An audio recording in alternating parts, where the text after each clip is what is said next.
Estamos construyendo nuevos bachilleratos tecnológicos que esperamos a que sigan creciendo, como ya lo dijo el secretario. Muchos de los que abrimos ya están desde ahorita en alta demanda y tenemos que seguirlos ampliando porque resultaron en lugares estratégicos con este trabajo que hicimos también con los estados, con los municipios para identificar terrenos y lugares donde hacían falta escuelas. El desarrollo para el bienestar, que efectivamente crecerán, habrá población, necesitaremos servicios educativos y necesitamos muchos jóvenes muy bien formados y ahí vamos a abrir bachilleratos.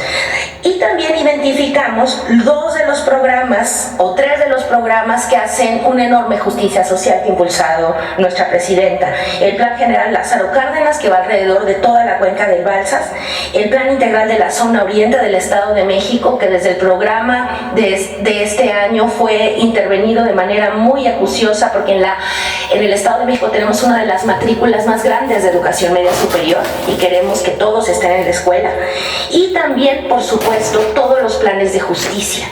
Acercar la escuela no es solo la metáfora de acercarla en las ciudades, es acercarla en las montañas, es acercarla cuando hay que saltar un río, es acercarla cuando hay que caminar muchos caminos. Y necesitamos que estén ahí y por supuesto en regiones, incluso urbanas o semiurbanas, con difícil acceso a servicios educativos. La que sienten nuevos bachilleratos tecnológicos en estas ciudades. De nueva cuenta, por ejemplo, solamente los puntuaré algunos casos, intervenimos de nueva cuenta Tijuana, nos vamos a Calakmul, a la zona del sureste donde está el tren, donde se necesitan un desarrollo fuerte de trabajo, en pesquería, en Escobedo, en Celaya y en muchas otras ciudades que están creciendo, en Acapulco, por supuesto, y en Quintana Roo, donde también hemos intervenido y hay un crecimiento demográfico muy grande. Estos tecnológicos, además, digamos, de ser unas escuelas muy lindas, porque están quedando muy bonitas y donde van a haber más de 900 estudiantes en la primera etapa, toda la oferta educativa está repensada, actualizada y los planes de estudio, pues, alineados a los intereses de los jóvenes y de las necesidades, digamos, de la zona y de las regiones. La que sigue, por favor. Por otro lado, en esta lista que les digo que elaboramos de un diagnóstico de las escuelas atoradas, identificamos en esta ocasión y para este año 52 ampliaciones en todos los estados del país. Escuelas, vamos a aprovechar este crecimiento en construcción de salones para también habilitar un nuevo laboratorio de cómputo para que todo mundo estudie todas las actividades de formación básica en términos de la Escuela de Código, que es un programa también integral que impulsa el gobierno federal. Y por supuesto también vamos a aprovechar para intervenir los talleres y laboratorios y actualizar también la formación académica de esas escuelas. Estos son algunos de los municipios en donde trabajamos y que faltaban en Tijuana. Entonces esperemos que para el ciclo que sigue, Tijuana esté completa en su cobertura. Es muy importante ese esfuerzo que se está haciendo. Tamaulipas, en Puerto Peñasco, como pueden ver, abarcamos toda la geografía del país porque así están distribuidas nuestras escuelas de bachillerato nacional. La consigna es: ¿dónde están egresando los estudiantes de secundaria, las estudiantes de secundaria? Bueno, para que directo de la secundaria se vayan a la prepa. Bueno, entonces había que identificar en cuántas secundarias no tenían una prepa o tenían una prepa a más de 45 minutos en un transporte. En auto, en transporte. Y entonces identificamos todos esos puntitos que se ven y ahí es donde vamos a acercar escuelas a esos jóvenes. Son 556 municipios, de los cuales 320, es decir, el 57%, pertenecen a planes de justicia y desarrollo integral de los pueblos y las comunidades indígenas. Eso nos encargó muchísimo la presidenta, que pensáramos con mucho cuidado en acercar estas escuelas, porque efectivamente abrir una escuela ahí, fortalecerla, hacerla crecer, tiene un impacto social muy importante para los jóvenes y para todas sus familias. De igual forma, hay 108 de estos municipios que forman parte del programa Lázaro Cárdenas y 36 dentro de los polos de desarrollo del bienestar. La que sigue, por favor. de esta manera, estas 130 nuevas escuelas cerca de la casa están distribuidos de este modo. ¿Cómo estamos empezando metodológicamente? Bueno, estamos viendo las escuelas secundarias que tienen más matrícula, donde nos faltan más niños sin ir a la escuela, y esa es la primera fase que vamos a atacar en este proceso, y es este conjunto de municipios con secundarias a las cuales les vamos a acercar un bachillerato nacional. Es un esfuerzo enorme y es un compromiso por acercar a todas las jóvenes y todos los adolescentes a la educación media superior. Las no solamente están creciendo en cobertura, crecen y se fortalecen integrando sus comunidades, y por ello, la que sigue por favor, y por ello se suman activamente, particularmente las escuelas de educación media superior, todo el bachillerato nacional, pero también la educación superior y también nuestros compañeros de INJUVE, a todas las actividades por la paz y contra las adicciones. Esto es muy importante. Tuvimos solo este fin de semana una rodada y una carrera donde participaron 400,000 jóvenes en 700 eventos en los 32 estados en la edición Día de Muertos de estas actividades. Ustedes saben que se van programando actividades de manera sistemática entre el INJUVE y la Secretaría de Educación Pública para movilizar a las escuelas en la construcción de la paz, en la lucha contra las adicciones y en construir comunidades felices e integradas. Para esto, ahorita vamos a ver un pequeño video que nos prepararon los compañeros del INJUVE, pero simplemente compartirles que el 7 y 8 de noviembre también tenemos esta jornada nacional.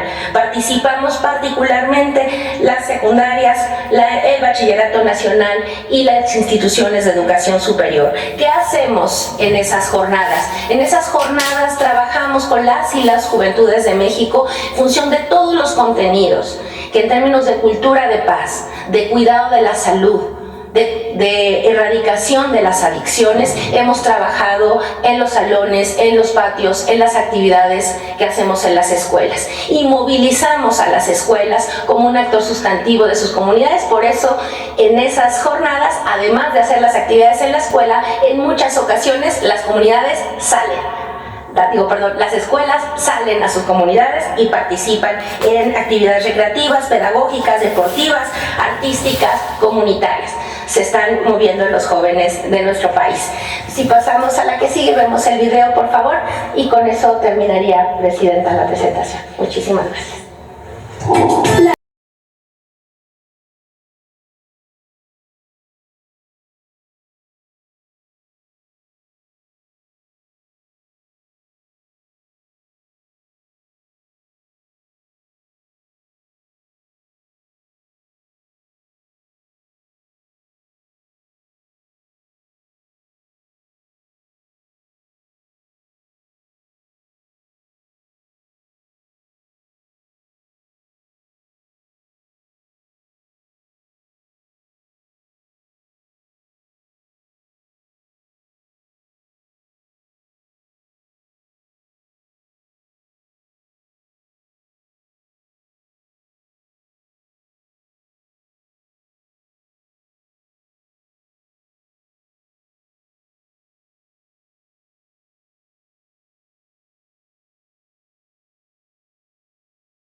Ayer preguntaban sobre este convenio que tenemos con la Comisión Federal de Electricidad y con la Agencia Digital, porque nos están conectando los teleplanteles. Trajimos aquí un avance, que vamos muy bien, por cierto, muchas gracias a la CFE, a pesar de todo el trabajo que tienen. La meta era conectar 3.483 teleplanteles, esto es telesecundarias o telebachilleratos, en las zonas más marginadas del país.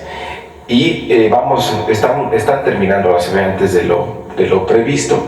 Eran 3.483 planteles que beneficiaría a 193,000 estudiantes, 12,000 docentes, adelante, y ya están al 99%.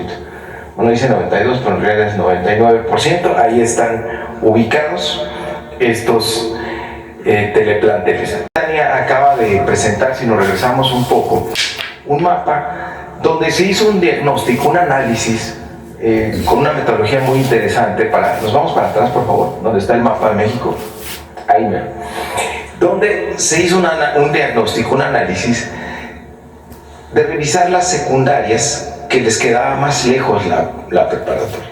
Entonces tenemos 1900 secundarias, donde una preparatoria queda a más de 45 minutos. Son los puntos rojos que ustedes están viendo.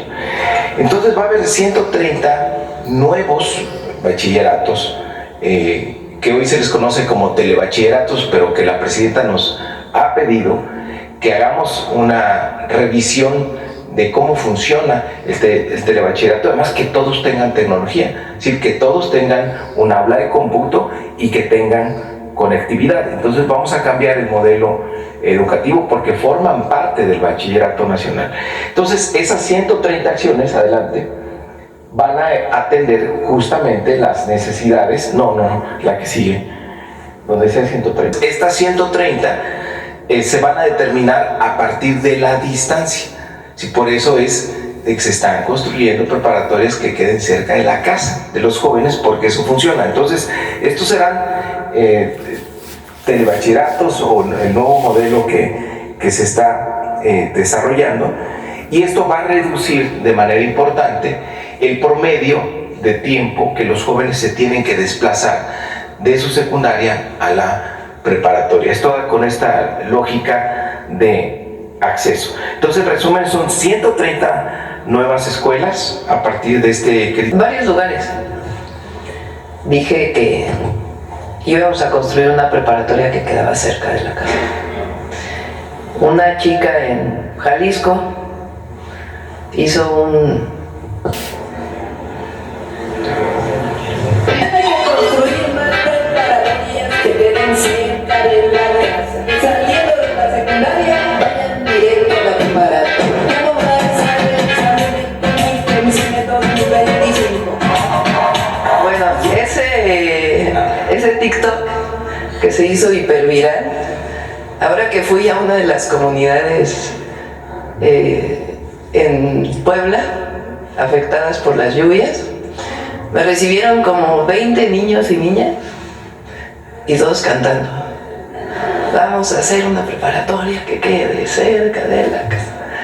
Bueno, ese es el objetivo, hacer preparatorias que queden cerca de la casa.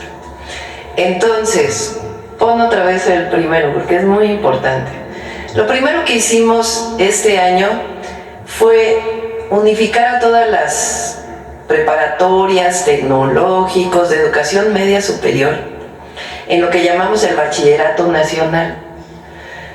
Cada uno de los instituciones educativas de media superior, CETIS, CEBETIS, CONALEP, tiene sus características, pero queremos que todas formen parte de una unidad, y eso ya se logró. Es el bachillerato nacional, que tiene un área de bachillerato general y otra de bachillerato técnico, y además está lo que se llaman los telebachilleratos, que son como bachilleratos a distancia, aunque tienen profesores de manera presencial.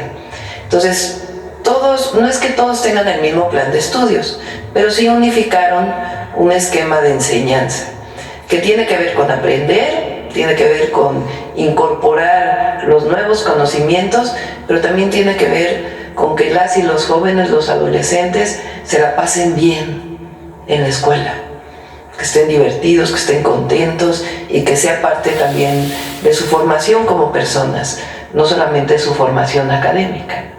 Y eso fue lo primero, y ahí vamos bastante bien. Además, muchas universidades, la UNAM, el POLI, la UAM y muchas universidades autónomas de los estados están, digamos, adoptando a su sistema del bachillerato nacional con su certificado de la SEP y además una certificación de una de las universidades. Lo que más avanzó, por ejemplo, aquí en la zona metropolitana es bachilleres junto con la UAM, que tienen ahora una integración mucho mayor. Además, pues desaparecimos el examen del Comipems y ahora, pues en efecto, van los jóvenes a la preparatoria que quede más cerca de la casa. Ahora, para que esto sea realidad, ¿qué tenemos que hacer? Pues más preparatorias, más bachilleratos nacionales. Entonces, este año, para diciembre, a ver, préstame.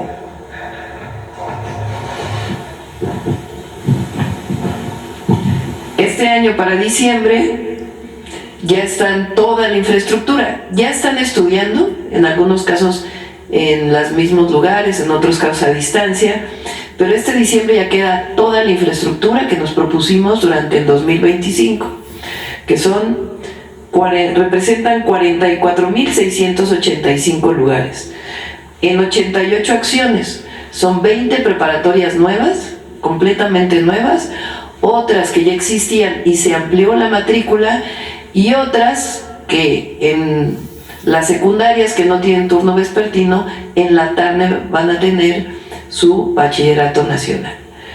¿Qué vamos a hacer en el 2026? 65.400 nuevos lugares, es decir, 44.685 más 65.400, con 202 acciones de ampliación, como nuevos planteles, ampliación de planteles existentes, y con esto que se llama los telebachilleratos, que le estamos dando pues una renovación también de manera muy importante. Todos van a estar conectados a internet y están teniendo también pues nuevos esquemas de formación y de enseñanza. De esta manera pues vamos a cumplir con que haya una preparatoria que quede cerca de la casa.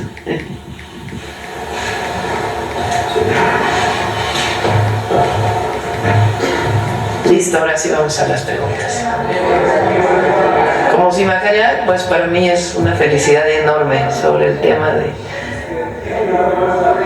A ver, vamos a ver aquí la compañera, y luego vamos allá atrás, luego allá atrás, acá atrás.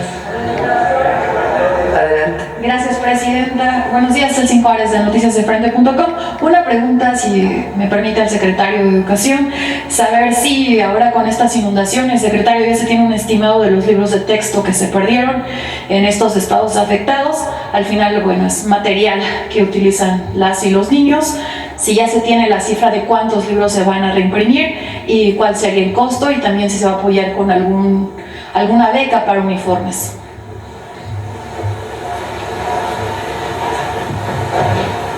Muchas gracias. Fíjate que siempre en Conalitec sí tiene la previsión de imprimir libros de reserva justamente para atender estas emergencias. Tenemos más de 2 millones de libros en reserva, entonces no tenemos problemas. En realidad ya estamos en coordinación con las autoridades estatales para que nos reporten en las escuelas que donde hubo daño, se va a reponer por completo la dotación de libros de texto.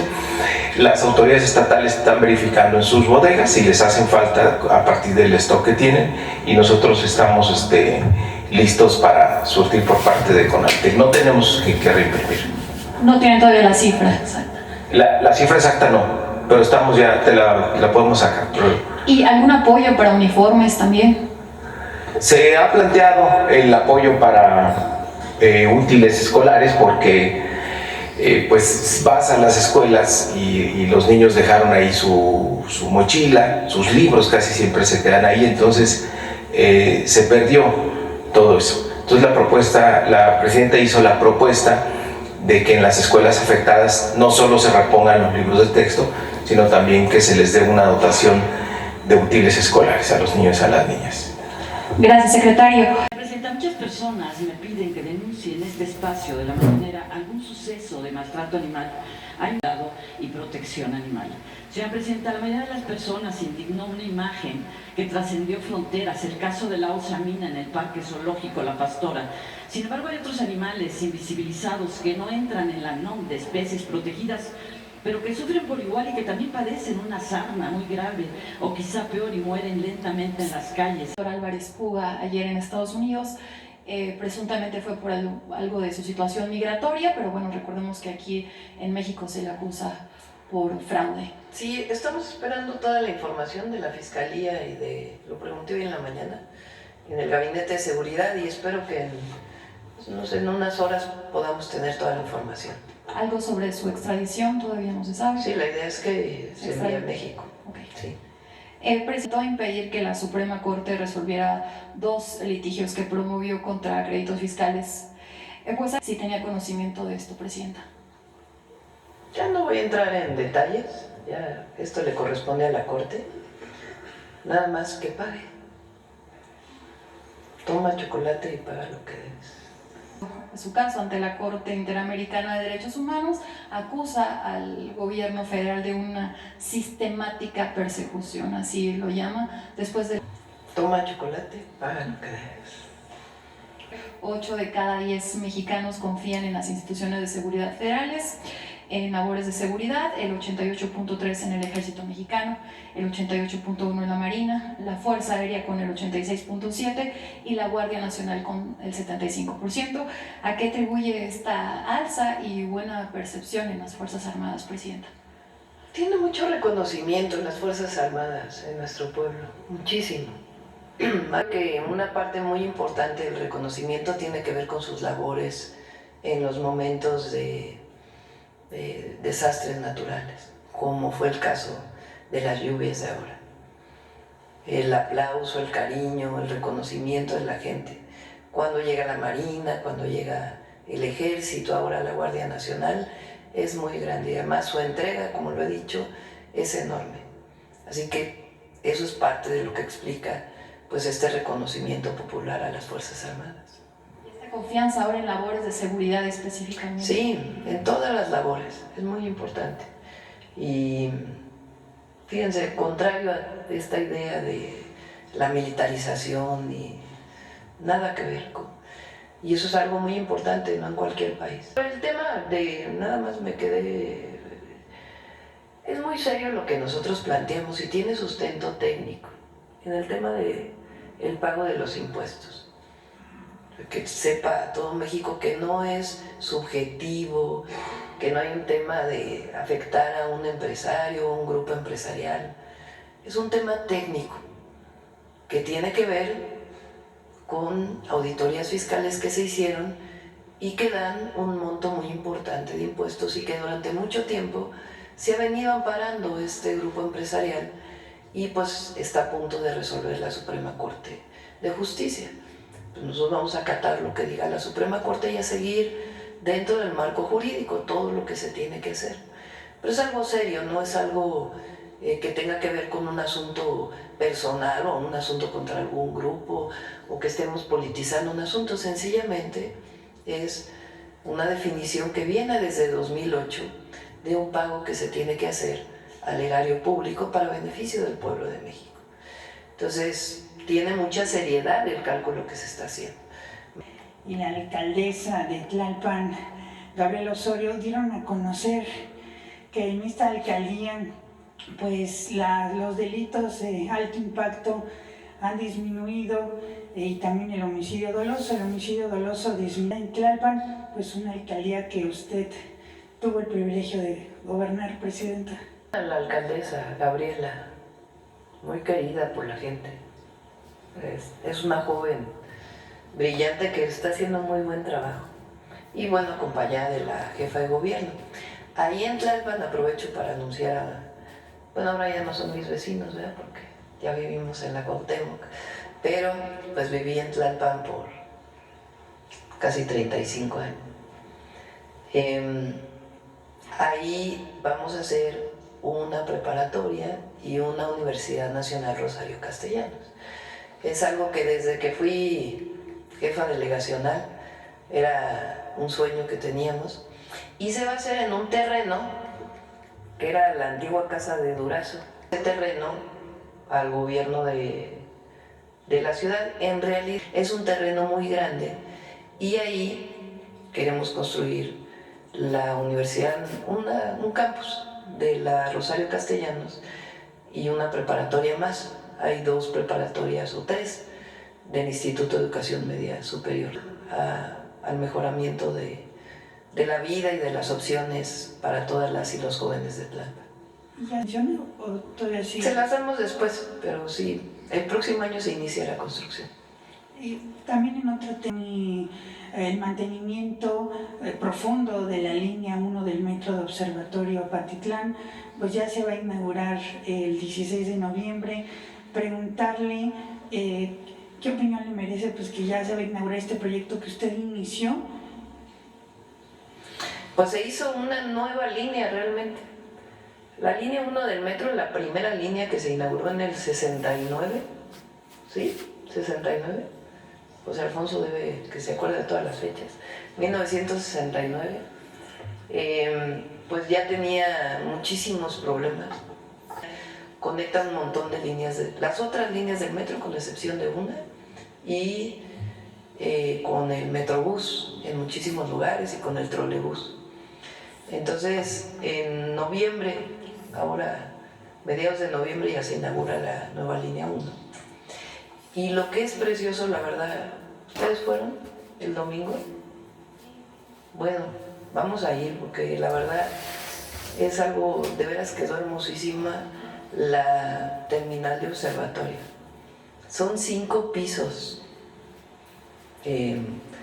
donde se llega por abajo en coche, después viene, bueno, no recuerdo exactamente cómo están los niveles, pero uno es para el metro, otro es para el mezanín, en donde se van a reubicar el comercio en vía pública, otra parte es para la llegada del tren de Observatorio. Tiene 5 niveles, es una estación de transferencia modal única, la verdad extraordinaria, quedó muy bonita y se conecta con la línea 1 y después con la extensión de la línea 12 del metro. Entonces esta zona del poniente de la ciudad junto con el Estado de México pues va a quedar muy conectada. Ahora hay una campaña muy grande en el mes de octubre para la autoexploración.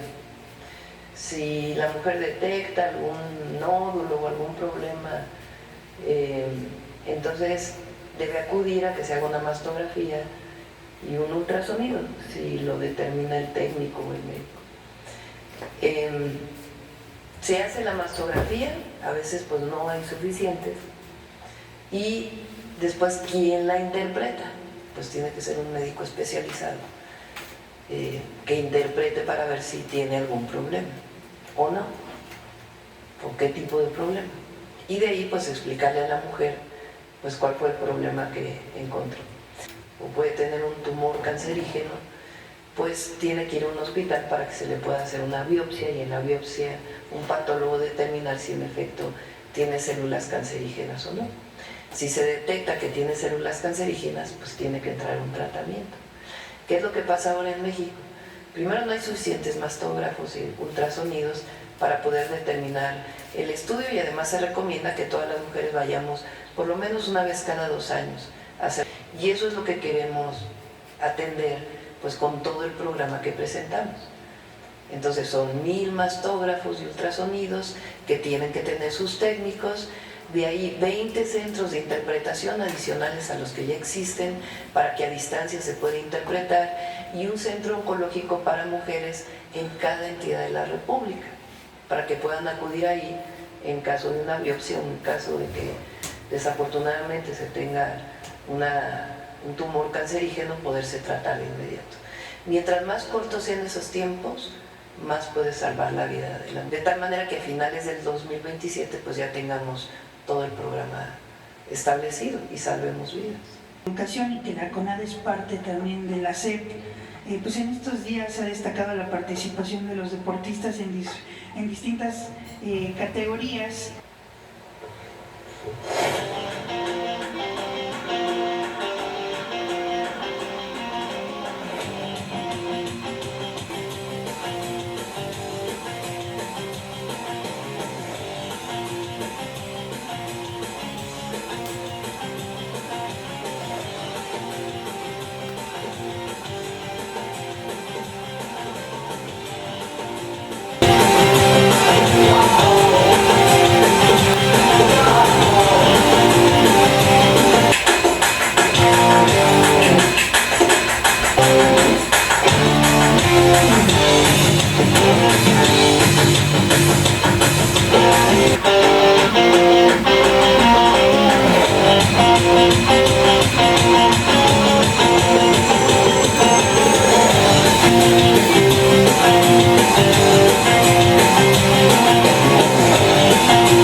entrega a usted por ahora los primeros 2 trípticos ya terminados, con el fin de que su gobierno considere hacer uso de su contenido, en este caso también la Secretaría de Educación Pública, nosotros no contamos con los recursos mínimos necesarios para su óptima distribución o difusión masiva.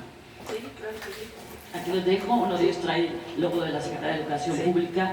Gracias, secretario, por haber sido sede de esta importante exposición. Pues propuesta de la nueva Ley General de Aguas. Si me permite exponer y preguntar qué sugiere, y si a lo mejor seguramente lo tiene contemplado en su plan hídrico. Andrés Manuel hizo el plan de Sembrando Vida. Soy de Tabasco y, como sabe, después de la tragedia del 2007, pues sí quedamos bastante afectados. El pasado 12 de octubre, el gobernador de Tabasco, Javier May Rodríguez, hizo una extraordinaria labor llamando a un programa de reforestación 2025. Fue tanto el llamado que conectó con la ciudadanía, que era para sembrar más de 2.400.000 árboles. Se rebasó la meta, presidenta. La demanda de los derechos humanos del agua, pues me atrevería a solicitarle, si había o a plantearle, ¿pudiera haber algún programa de rescatar las cuencas? Es el trabajo que está haciendo más a las riberas. Sabemos que los manglares y los sauces nos protegen más para que los ríos pues ahora sí que tengan un buen contenedor. Sé que también se trabajan en los bordos, pero cuando se trabajan en estas raíces es más permanente. ¿Algún trabajo que ustedes estén haciendo, lo están contemplando en su plan hídrico? ¿Qué razón le da? Sí, principalmente hay un programa de restauración ecológica, se llama, porque más que solamente sembrar el árbol, pues es restaurar el ecosistema. Entonces, CONAFOR tiene varias áreas donde está trabajando, junto con obviamente la secretaria Alicia Bárcenas, pero en particular estamos trabajando en 3 cuencas, que tiene que ver con el saneamiento, con la restauración ecológica, con el desasolve para recuperar una buena parte de la capacidad de los ríos. Estamos trabajando en el río Lerma-Santiago, en el río, ahí se me ocurre el nombre de Tlaxcala, bueno, es Aguapan, pero es Amacuzac, ¿no? Atoyac, perdón, el río Atoyac y Lerma-Santiago, Atoyac y Tula, Tula, exactamente. Esas son las 3 cuencas donde estamos trabajando.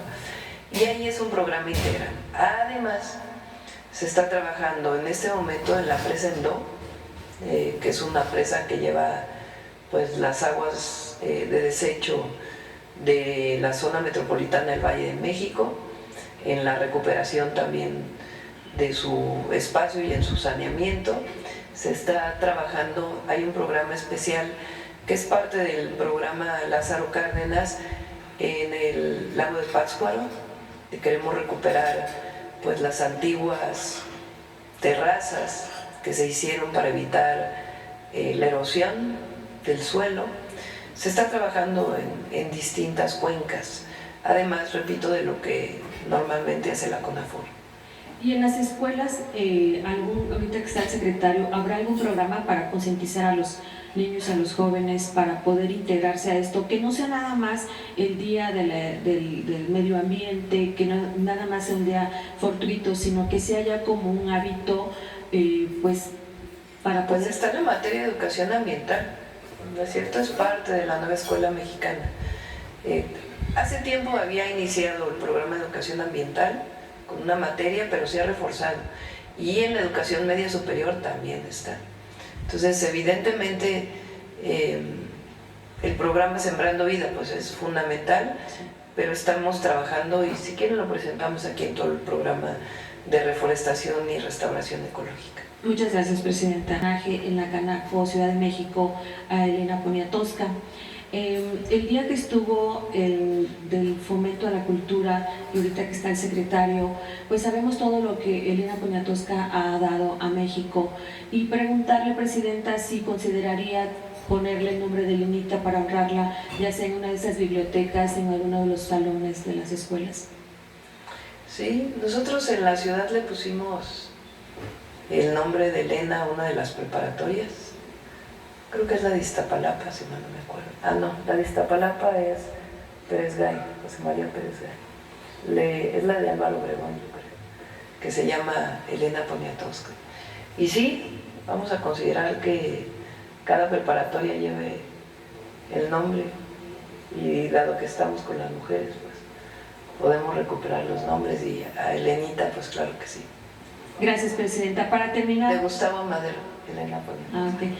Para terminar, sé que ayer le preguntaron sobre el tema y sé que es usted muy respetuosa de los poderes. Sin embargo, debe de saber que está próximo a llevarse la renovación del Poder Judicial de la Ciudad de México. Me llama la atención porque pues, la renovación del Poder Judicial en el país fue una propuesta hecha del Ejecutivo y que afortunadamente se hizo con mucho éxito el pasado 1 de junio. Sin embargo, las personas que hasta ahorita tengo conocimiento son como 6 personas que van a levantar la mano, pero me llama la atención que principalmente el que lo preside aún quiere reelegirse, algo que pues también usted ha pues de alguna manera reprobado en todos los aspectos. Y otra persona que bueno está involucrado, ha sido con muchos señalamientos y también en un atentado. ¿Qué opinión le merece esto, Presidenta? Ayer lo dije, no me voy a meter a la decisión que vayan a tomar los magistrados. Sin embargo, yo las creo, magistradas de la sí, ciudad. claro, no es intervenir, sin embargo la ciudadanía espera que realmente se cumpla. Sí, pero que decidan ellos, que decidan los magistrados. Gracias, Presidente. Bueno. Gracias, Presidenta. Buenos días a todas y a todos. Nancy Flores, de la revista Contralínea. Presidenta, hace un momento hablaban de la materia educativa como en el periodo neoliberal pues nunca se atendió ese tema, al contrario.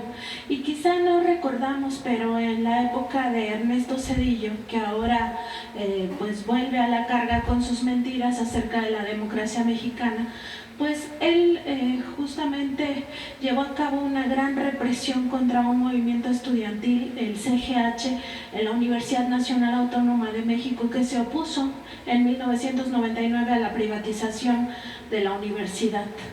Además de este acto represivo, bueno, Ernesto Zedillo pues se caracteriza no solo por el gran latrocinio, uno de los mayores latrocinios que ha vivido el pueblo de México con el FOA-PROA, sino también con otras privatizaciones, entre ellas, por ejemplo, la de los ferrocarriles, pero también la de las pensiones en 1997.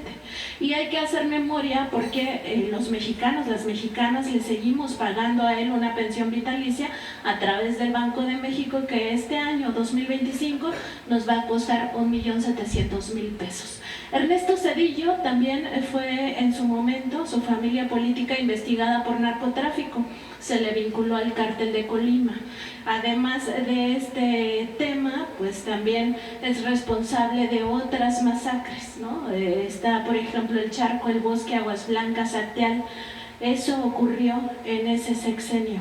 Él llegó a la presidencia incluso después de un magnicidio y nunca lo aclaró.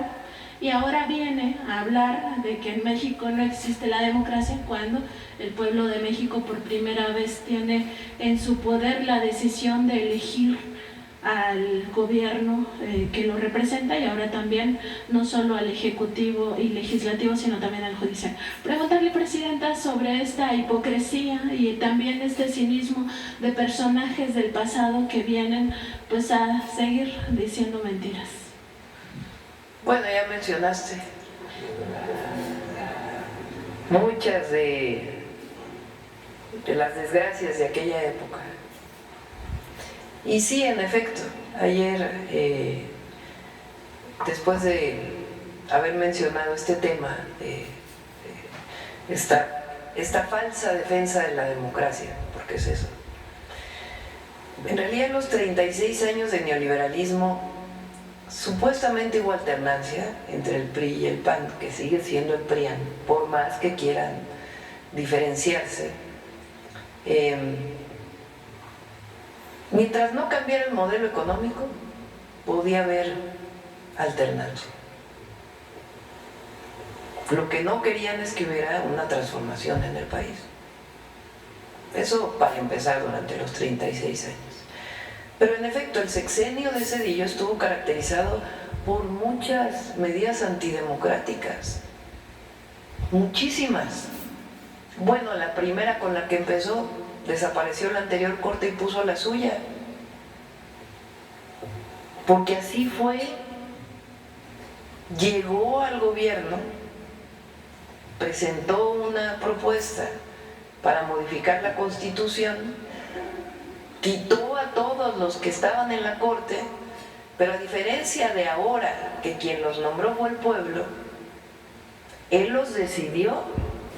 Él decidió uno a uno quién iba a formar parte de la corte. Entonces, ¿cómo se atreve a hablar de antidemocracia cuando él inicia, además de la crisis del 94 y el FOBAPROA, con el retiro unilateral decidido por una persona de la corte anterior y pone a la nueva corte?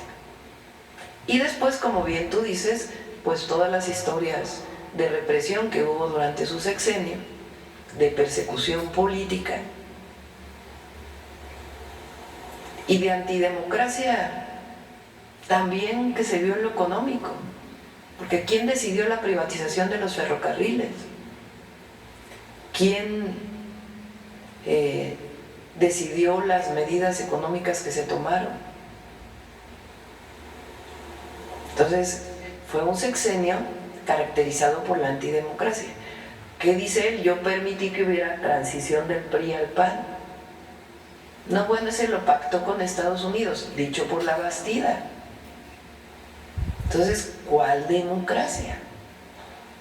Entonces sí hay mucha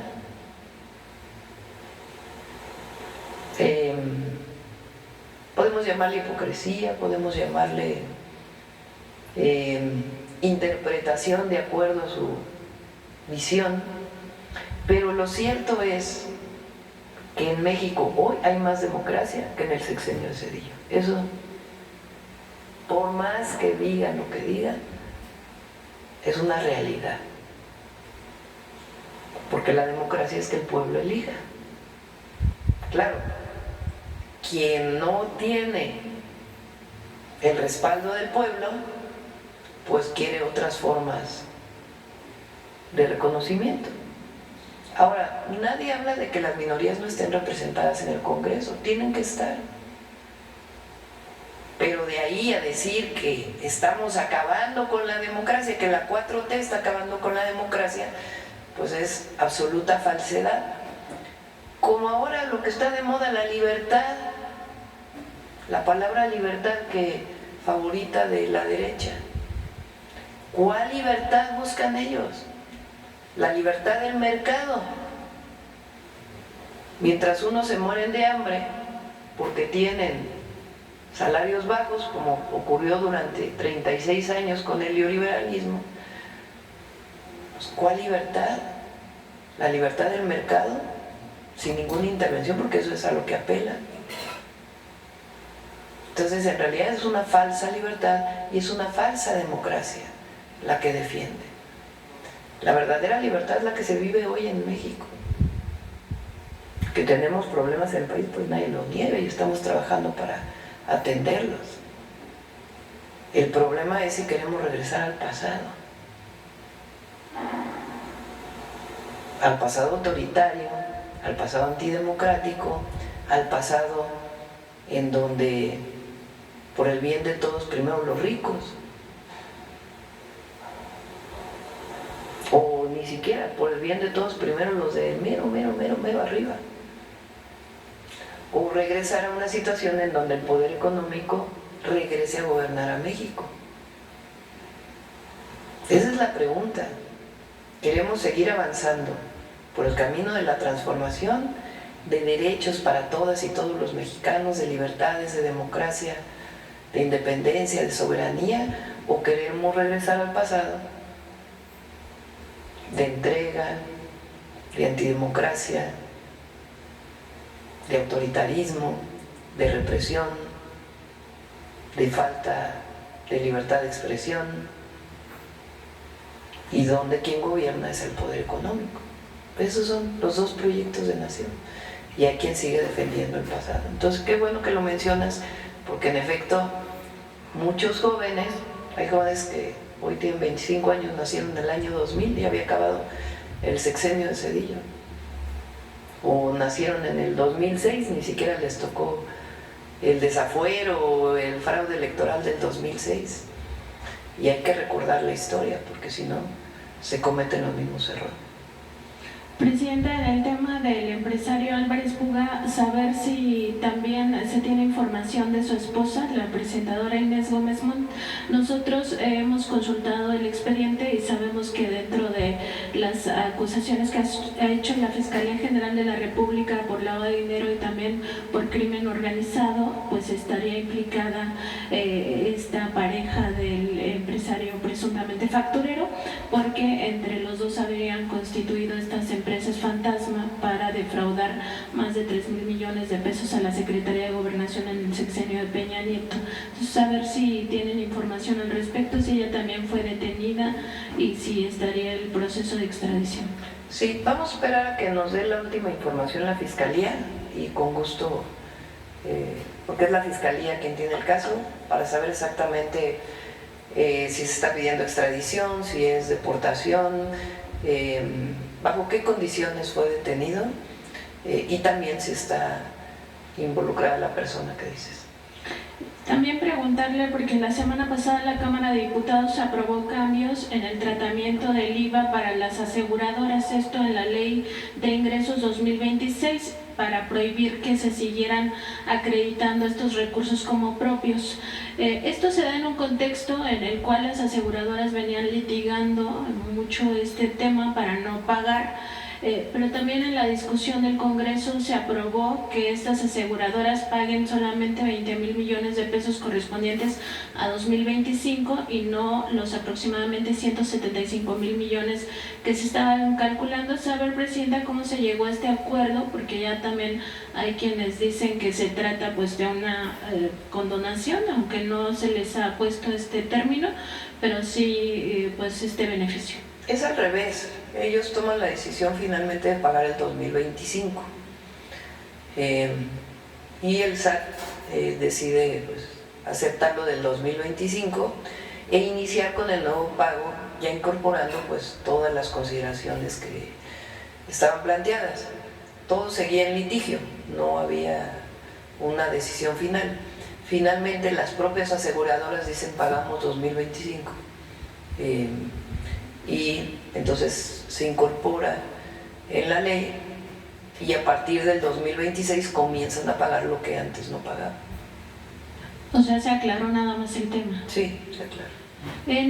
Por último, Presidenta, también ayer se reunieron en la Cámara de Diputados a puerta cerrada la Comisión de Recursos Hidráulicos con el subdirector jurídico de la Conagua, Óscar Zavala, quien ahí pues dio a conocer que ya ordenó usted pues que se corrija el artículo 118 de la Ley de Aguas Nacionales para que no se den concesiones a la industria minera y contaminen los ríos con sus desechos tóxicos. Saber si habrá algún llamado a los legisladores en ese sentido, Presidenta, pues para que se corrija esta parte y sobre todo pues no se llegue a este tipo de... Sí, es importante que quede la redacción como estaba o similar a lo que estaba en la anterior ley. Y también ha habido varias solicitudes, sobre todo de ejidatarios, por el tema de la transmisión de la concesión en sucesión. Digamos, si un ejidatario fallece y deja a su hijo, a su hija, y tienen alguna concesión que pueda ser mucho más rápido la expedición en este caso. Y algunos temas como este tipo que están revisando para poder modificar la ley y que se apruebe. Gracias, Presidenta. Vamos a... ¿Quién más dijimos? Dije por allá atrás, ¿no? A ver, allá atrás el compañero, allá atrás. Gracias, Presidenta. Aquí fueron 2 meses. Allá. Gracias. Presidenta, la llamada revolución educativa es un concepto que se ha manipulado a través de la historia. Incluso El concepto de la reforma educativa fue un concepto que se ha manipulado a través de la historia. El mismo Reyes Heroles lo utilizó mucho a su favor. Desde ese tiempo incluso se modificaron los planes de estudio en la parte de la técnica, y se dijo en su momento que se iban a tener carreras terminales, pero eso causó que la visión fuera de corto plazo y la mano de obra se fuera tecnificando para tener más bien obreros calificados. Yo quisiera preguntarle, para que quedara más preciso, ¿cuál es este cambio que se propone con el sistema de bachillerato único que en este momento abarca... Bachillerato nacional. Bachillerato nacional, que abarca más de 5 millones de estudiantes, en relación a esa visión neoliberal y de corto plazo, y con una visión realmente muy escasa en cuanto al desarrollo, pues, de las habilidades y del pensamiento?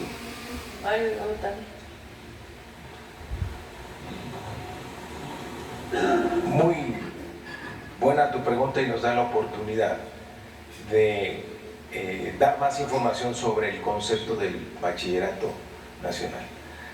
La presidenta siempre nos ha dicho, ante todo estamos formando ciudadanos comprometidos con su entorno, con su comunidad, que tenga valores como la solidaridad, la fraternidad, que tenga un gran reconocimiento por su cultura, por nuestra historia y un profundo amor a la patria. O sea, es esta combinación entre la formación de ciudadanos, que es lo más importante, y la parte técnica. Pero no nos interesa formar mano de obra como fue en el proyecto neoliberal, que había esa visión acotada de formar técnicos, sacarlos lo más pronto posible y que se fueran a trabajar.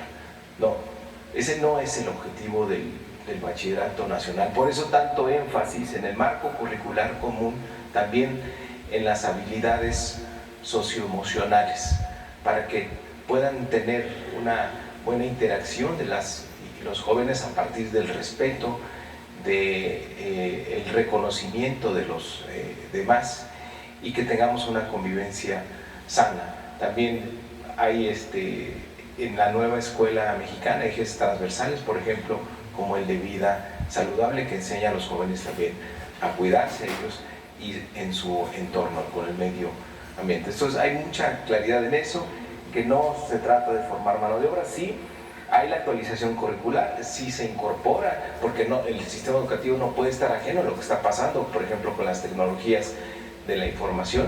Tenemos que darle a los jóvenes lo mejor, lo último que hay: inteligencia artificial, semiconductores, robótica, pero nunca se nos olvida que lo más importante es la formación de ciudadanía. Secretario, aprovechando que está al estrado, ayer se cumplieron 150 años del aniversario del pintor, el doctor Atl, y en el colegio... La Secretaría de Educación Pública ahora es el Museo del Muralismo, ¿no? Entonces vamos a ver qué propuesta tienen y podemos trabajar en conjunto. Por último, Presidenta... ¿Quieres comentar Gracias. Buenos días. Regresando a su primera pregunta, creo que es muy importante aclararlo, porque uno de los elementos más fuertes tal vez de esta identidad, de este paraguas, que es el bachillerato nacional, que abraza todos los subsistemas, es la reivindicación también de los bachilleratos tecnológicos, y diría yo en dos sentidos. Uno, recordarle a todo el mundo, y por eso esta decisión de separar dos documentos: el certificado de bachillerato nacional y el certificado de formación profesional, a fin de que todos, como en la secundaria, como en la primaria, tenemos un solo certificado. Terminamos el bachillerato, tenemos nuestro certificado de bachillerato nacional. ¿Por qué? Porque había un prejuicio muy injusto con respecto a grandes sistemas tecnológicos. Por ejemplo, nuestros compañeros de CONALEP, sistema generoso, muy importante.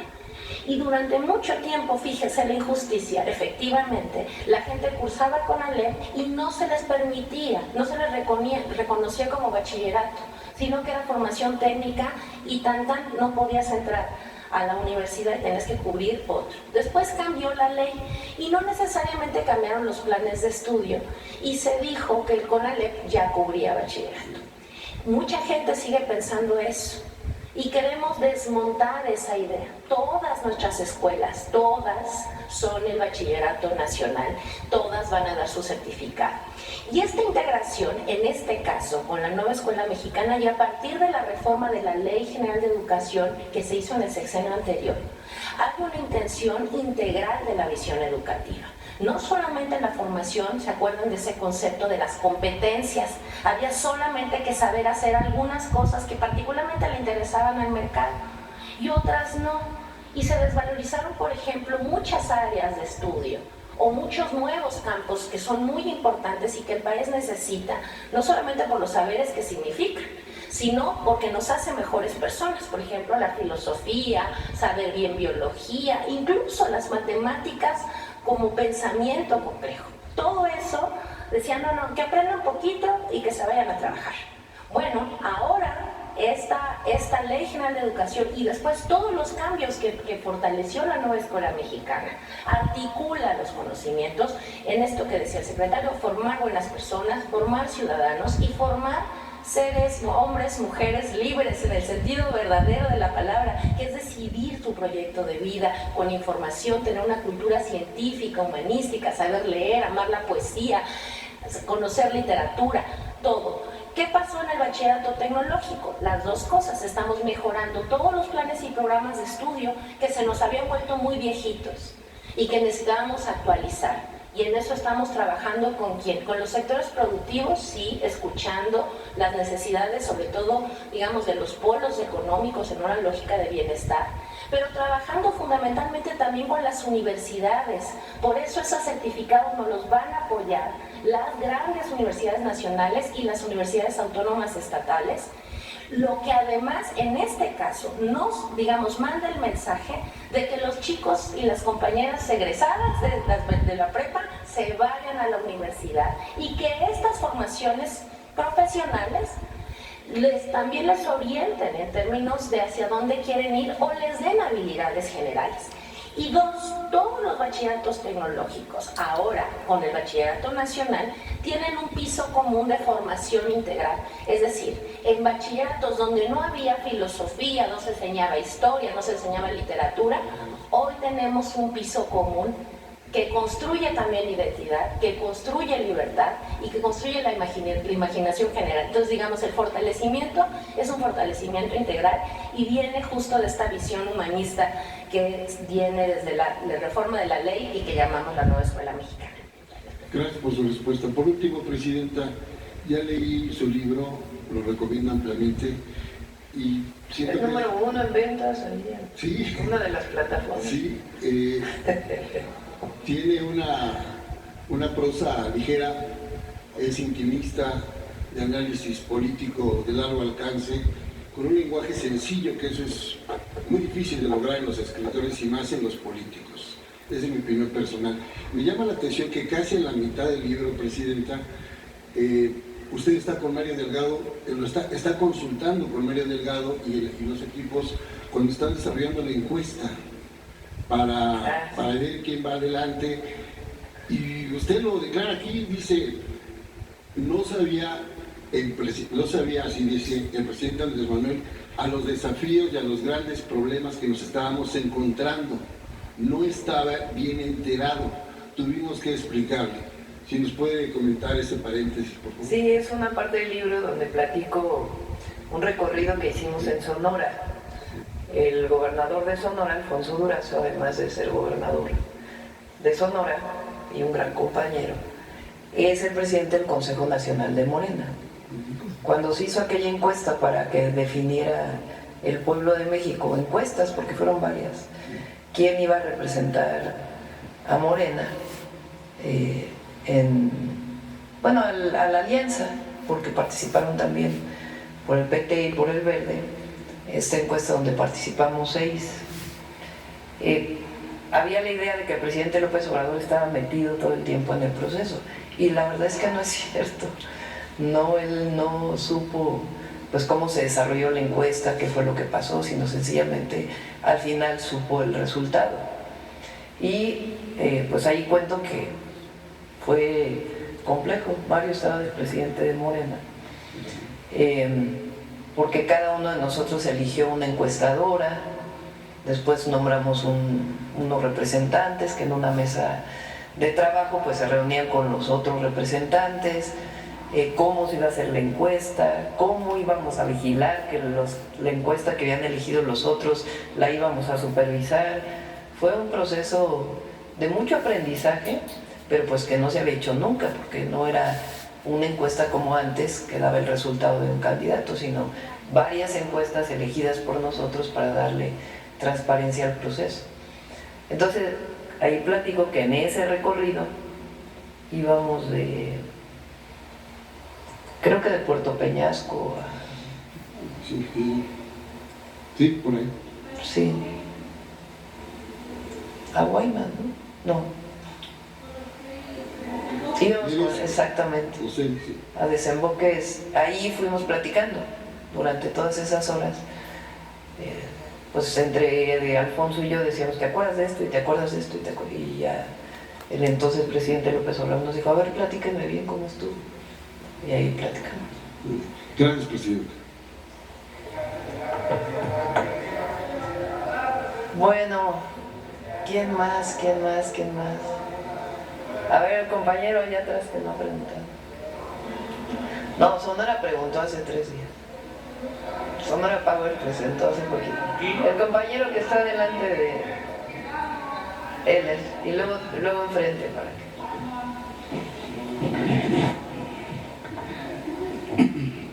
Gracias, buenos días, presidenta, compañeros invitados. Y luego proceso. Secretario de Educación y subsecretaria. No le da. Mi nombre es Héctor Latempa, de Puntos Suspensivos Radio, Puntos Suspensivos Comunicación.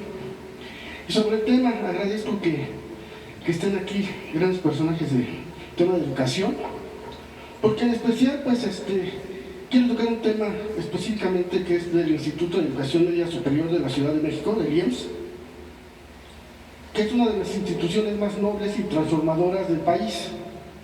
Con 28 planteles distribuidos en las 16 alcaldías, brinda educación media superior gratuita en modalidades escolarizada y semiescolarizada, abriendo oportunidades para miles de jóvenes y adultos que desean continuar con sus estudios. Desde septiembre de este año, el profesor Jorge Santos Valencia asumió la dirección general del IEMS, encontrándose con múltiples desafíos que requieren atención institucional y coordinación con la Secretaría de Educación, Ciencia, Tecnología e Innovación, el SECTEI. En las principales problemáticas que se viven en el interior del IEMS destacan una creciente matrícula y reducción de personal de docentes.